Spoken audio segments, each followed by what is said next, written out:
चक्रवृद्धि ब्याज का मतलब होता है ब्याज पर ब्याज। जैसे साधारण ब्याज में क्या नियम था कि अगर 1 साल का ब्याज मिला हुआ है, दूसरे साल का अगर ब्याज लेना है तो जितना ब्याज पहले साल में मिला था उतने ब्याज दूसरे साल में मिलेगा।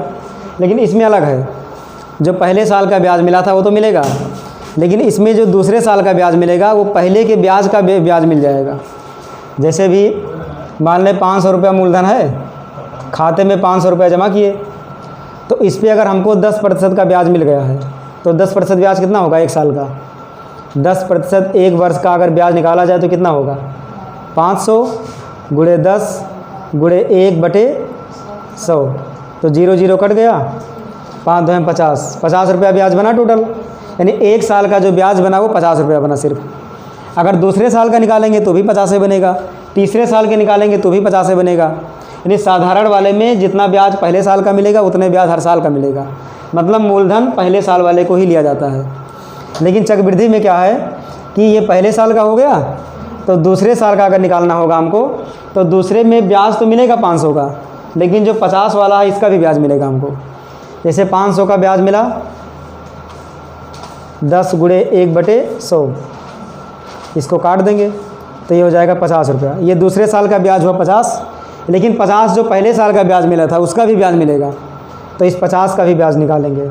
50 गुणे 10 गुणे 1/100, अब ये 2 0 और 1 2 0 ये कट गया, आया 5, मतलब 50 रुपया ये और 5 रुपया उधर वाला, 55 रुपया हो गया टोटल। यानी पहले साल का ब्याज 50 रुपया और दूसरे साल में 55 रुपया मिल गया। यानी 2 साल में टोटल ब्याज कितना बना 50 + 55, यानी 5 और 5 5 10 105 रुपया टोटल ब्याज में। चक्रवृद्धि में टोटल 105 बन गया। अब वही अगर साधारण ब्याज में होता तो सिर्फ 100 रुपया ही होता। और ये जो चक्रवृद्धि वाला सिस्टम है यही उसमें लगता है सुकन्या योजना में। सुकन्या योजना में जो 2 हज़ार जमा होता है, 1 हज़ार 2 हज़ार जो भी जमा होता है, उसमें ब्याज का ब्याज मिलेगा, जितना ब्याज मिलेगा उसका बढ़ता जाएगा इसे। तो ये है चक्रवृद्धि का सिस्टम। तो अगर इस हिसाब से लगाएंगे एक एक साल का अलग अलग तो बहुत लंबा लगेगा। इसीलिए इसका एक फार्मूला है, शॉर्टकट फार्मूला, कि चाहे 4 साल का निकालना हो चाहे 3 साल का निकालना हो, उस फार्मूले पे रख देंगे डायरेक्ट आ जाएगा। क्योंकि इसमें एक एक साल का अलग अलग निकालना पड़ता है। एक पहले साल का साधारण ब्याज, फिर दूसरे साल का साधारण ब्याज, फिर ब्याज का ब्याज, तब जोड़ेंगे तब जाकर टोटल ब्याज आएगा। अगर मिश्रधन निकालना होगा तो कितना बनेगा मिश्रधन, इसका जो मिश्रधन बनेगा वो 500 रुपया तो मूलधन था ही और 105 रुपया हो गया ब्याज, तो ये बन गया 605 रुपया मिश्रधन बन गया टोटल। इसी और ये जो लिखा है 105 रुपया यही कंपाउंड इंटरेस्ट है चक्रवृद्धि ब्याज। ये चक्रवृद्धि ब्याज है, 500 मूलधन है, ये है 605 मिश्रधन। और इसको एक में भी करके लगा सकते हैं, जैसे अलग अलग हमने निकाला है इसको एक में भी कर सकते हैं। देखिए जैसे पहले साल का 500 है तो ब्याज मिला 50 रुपया, तो ये 50 जाकर इसमें मिल जाता है। तो 500 जमा किए थे, ये 50 ब्याज मिल गया, अब खाते में दिखा रहा है 550 रुपया। ये पहले साल का था, अब आ गया दूसरे साल का प्रोसेस, तो दूसरे साल का फिर वही ब्याज 10%, लेकिन 2 साल नहीं लिखा जाएगा, एक ही साल लिखा जाएगा, क्योंकि 1 साल का तो कंप्लीट हो चुका, हमें दूसरे साल का निकालना है।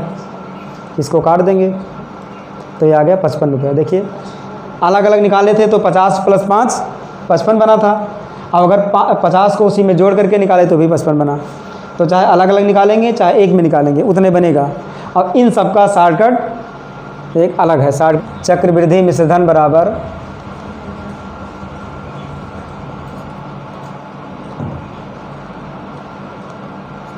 चक्रवृद्धि मिश्रधन, इसको ये से लिखा जाता है, बराबर होता है P1 + R/100n। ये इसका फार्मूला होता है 1 + R/100n। इससे शॉर्टकट में लग जाएगा आराम से। जिसमें से जो ये है वो मिश्रधन है, P है मूलधन और इसमें R है दर और जो n लिखा है वो है समय।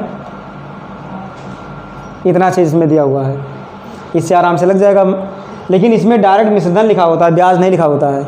जैसे जो अभी जो विधि में लगाए थे, इसके पहले वाली विधि जो साधारण ब्याज वाली विधि लगाए थे उसमें चक्रवृद्धि ब्याज 105 आया था, लेकिन इसमें जो मान आएगा वो डायरेक्ट मिश्रधन आएगा, ब्याज नहीं आएगा। तो ब्याज को हमको निकालना पड़ेगा। हम एक तरीका बताए थे फार्मूला, मिश्रधन बराबर मूलधन प्लस ब्याज, यहाँ पर कंपाउंड इंटरेस्ट रहेगा CI, वहाँ SI था, यहाँ CI हो जाएगा। तो अब अगर हमको CI का मान निकालना है तो CI को एक जगह रोक लेंगे और P को वहाँ से ट्रांसफ़र कर देंगे। तो ये में से यानी मिश्रधन में से मूलधन घट जाएगा, तो ये हो जाएगा ब्याज। यानी ये का मान जितना भी निकालेंगे उस ये के मान में से जो मूलधन था वो घट जाएगा और चक्रवृद्धि ब्याज आ जाएगा आराम से। तो ये इसका फार्मूला होता है। अब इसी फार्मूले से जनसंख्या भी निकाला जाता है, जनसंख्या वृद्धि दर। जैसे कभी कभी आता है क्वेश्चन कि किसी शहर की जनसंख्या इतना है, 10 साल बाद बढ़ के इतना हो गया, तो 10 साल बाद की जनसंख्या क्या होगी। तो जो जनसंख्या वृद्धि में नियम लगता है वो चक्रवृद्धि लगता है जनसंख्या वाले में भी। देखिए रुपये 3000 का मतलब मूलधन, जितने रुपए कहा जाए वो समझो मूलधन है। तो मूलधन इसमें दिया है 3000 रुपया। 20% जहाँ भी परसेंटेज लगा हो वो क्या हो जाता है, दर, परसेंटेज वाला हो जाएगा दर। वार्षिक चक्रवृद्धि ब्याज की दर से इसमें लगेगा चक्रवृद्धि ब्याज। अगर साधारण का होता तो साधारण लिखा रहता, और चक्रवृद्धि का है तो चक्रवृद्धि लिखा रहेगा, चक्रवृद्धि ब्याज। ये भी ध्यान रखिए कि एग्ज़ाम में जो क्वेश्चन आता है, अगर कुछ भी नहीं लिखा है कि कौन सा ब्याज लगाया जाए, चक्रवृद्धि या साधारण, कुछ भी नहीं लिखा है, सिर्फ लिखा हो ब्याज की दर से, तो साधारण ही लगाया जाएगा। अगर कुछ भी नहीं लिखा है तो साधारण। 2 वर्ष का, तो इसमें समय दिया है 2 वर्ष। चक्रवृद्धि मिश्रधन निकालना है, इसमें मिश्रधन माने ये का मान।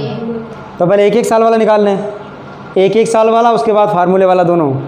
तो अगर 1-1 साल वाले से निकालेंगे तो पहले वर्ष के लिए क्या होगा, मूलधन, पहले ब्याज निकाला जाएगा पहले वर्ष के लिए।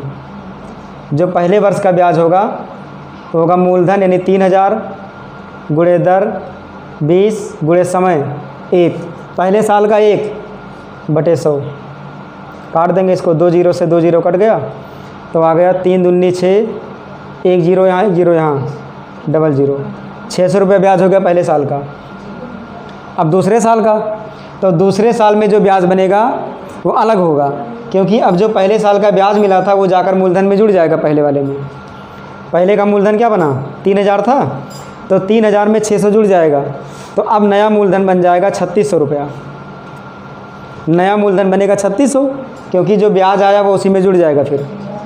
अब गुणे दर है 20, समय 1/100, यहाँ ब्याज, तो 2 जीरो से 2 जीरो कट गया, इसको गुणा कर देंगे, 36 दूना 72, तो 1 जीरो यहाँ पर है बस, 720 रुपया। देखिए पहले साल मिला था 600 रुपया ब्याज, दूसरे साल मिला 720 रुपया। तो अब 720 को 3600 में जोड़ दें, हमको मिश्रधन ही तो निकालना है। मिश्रधन बराबर, तो 3600 रुपया दूसरे साल का था, तो दूसरे साल के बाद में 720 जोड़ देंगे, तो 0, 2 में 0 जोड़ेगा 2, 7 में 6 जोड़ेगा 13, 1 आया 3 1 4, 4320 रुपया। ये हमारा मिश्रधन हो जाएगा। मतलब जो मिश्रधन बनेगा 2 साल का वो यही बनेगा 4320 रुपया। पहले साल जमा किया था 3000, 600 ब्याज मिला, खाते में लिख के आया 3600 रुपया, फिर 20% ब्याज मिला, 720 मिल गया, 720 फिर जाकर जुड़ जाएगा, बन जाएगा 4320 रुपये टोटल। तो ये हुआ डिटेल विधि। अब है चक्रवृद्धि मिश्रधन वाले फार्मूले से, ये बराबर P1 + R/100 की घात n। P का मान है 3000, 1 + R का मान है 20/100, n का मान है 2। इसको हल कर दें, 3000, अब इसको काट दें, 20 का नम 20, 20 पंचे 100, तो 5 का नम 5 और 1 6, तो ये बनेगा 6/5 का स्क्वायर। तो 3000, 6 का स्क्वायर 36, 5 का स्क्वायर 25।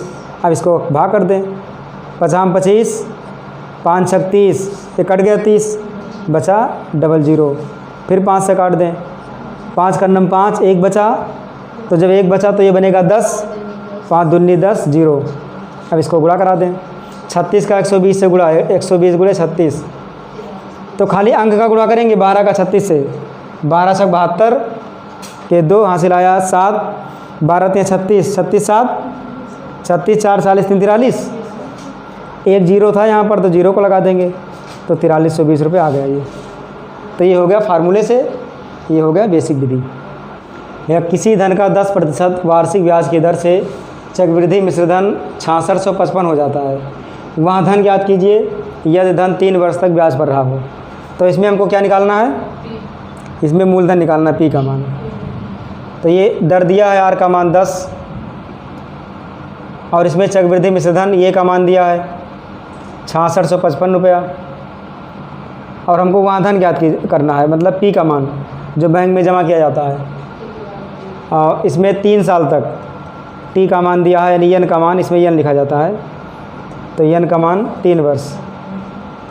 बस फार्मूला लगा देंगे, ये बराबर पी 1 + r/100 घात एन। तो ये का मान 6655 बराबर पी का मान हमको निकालना है 1 + r का मान है 10 और बटे 100 घात एन है 3। जो घात जैसे बढ़ता जाता है वैसे हम तो दिक्कत बढ़ता जाता है, तो इसको वैसे लिख देंगे अभी 6655 बराबर पी, ये 0 से 0 कट गया तो बचा 1/10, तो 10 का नम 10 और 1 11, तो ये आ गया 11/10 की घात 3। तो अब 6655 बराबर पी गुणे 11 को 3 बार गुणा करना है, घात 3 का मतलब 3 बार गुणा, 11 गुणे 11 गुणे 11, तो 11 करेंगे 121 और 121 का फिर 11 से गुणा, तो इसको गुणा करेंगे तो 1331 आएगा। तो यहाँ हो जाएगा 1331 और 10 का 3 बार गुणा, जितना घात उतना ही गुणा, तो 1000 हो जाएगा ये। अब पी का मान निकालने के लिए यहाँ से जितने मान हैं सबको हटा देंगे, तो ये बटे के नीचे है चलाएगा ऊपर, ये बटे के ऊपर है ये चलाएगा नीचे। बताए थे तरीका, इसमें क्रॉस गुणा हो जाता है।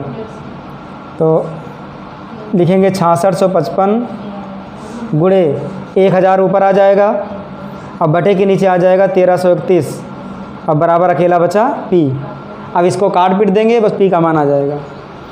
अब इसको काटा कैसे जाए, 11 से कटेगा ये, 11 से इसको काटेंगे तो कितना आएगा 121, क्योंकि यहाँ गुणा किए थे ना, ये 121 गिरे यहाँ तो 1331 आया था, तो 11 से काटेंगे तो 121, अब 11 से ये भी कट जाएगा, 11 छक्का 66 और ये 55, दोनों 2 अंक साथ में कट रहा है, अगर साथ में कटेगा तो बीच में 0 लगा देंगे, 11 × 5 = 55, ये ध्यान रखना, ये गलती बहुत होता है।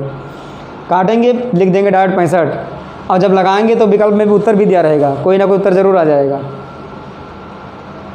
अब कैसे काटा जाए इसको, अब ये कटेगा कि नहीं कटेगा, अब तो 11 गिरे यहाँ 121 और 11 × 5 = 55, 5 60, तो 5 बच गया, तो ये 5 मिलकर 55 बन गया, फिर 11 × 5 = 55, फिर 11 से कट गया, 11 × 5 = 55, यानी बचा 5 गुणे 1000 बराबर पी, तो पी का मान आ गया 5000 रुपया।